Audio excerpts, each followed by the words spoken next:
प्रत्येक आईला वाटतं आपलं बाळ हेल्दी आणि स्वस्थ राहावं आणि विचारच करून ठेवला होता सॅरेलेक्स घरीच बनवायचा. बट ते काही पॉसिबल झालं नाही. ड्रायफ्रूट्स 1 मंथ आधीच मी बोलवले होते. कामामुळे इतकं थकल्यासारखं होतं आणि जीवांश पण खूप जास्त त्रास देतो, त्यामुळे 1 मंथपासून मी शूटसुद्धा नाही केला. तर जीवांश निवांतपणे झोपला होता आणि आता वाजले होते 11. तर हा माझा परफेक्ट टाईम आहे शूटचा, जे मी फक्त स्वतःसाठीच काढते. तर सॅरेलेक्स बनवण्यासाठी 1 वाटी मुरमुरा, 1 वाटी ओट्स, 1 वाटी अक्रोड, 1 वाटी मखाना, 1 वाटी खजूर, 1 वाटी किशमिश, 1 वाटी काजू आणि 1 वाटी बदाम. आणि घरचं तूप खाण्याची मज्जाच वेगळी असते.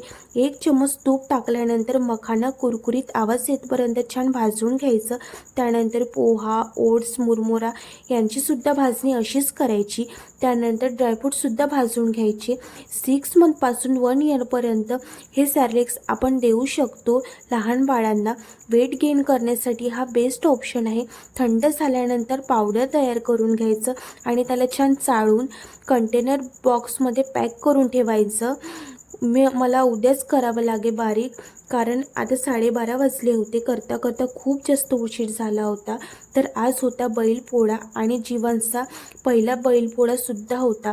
तर त्याला छान रेडी केलं. त्यानंतर पोळा भरला आणि जीवांश खूप जास्त रडत होता, त्यामुळे जीवांशला वरती आणलं. मुलांना वाटण्यासाठी पेन आणले. रिंगलाईटचा बॉक्स काढता काढता खड्डाच फाटला. उद्याला होती हरतालिका, तर आजच सामान आणून ठेवलं होतं, कारण वेळेवर घाई नको व्हायला. आणि माझ्या भावाला सांगितलं होतं साबुदाणा, तर त्यांनी बारीक साबुदाणा आणून ठेवला.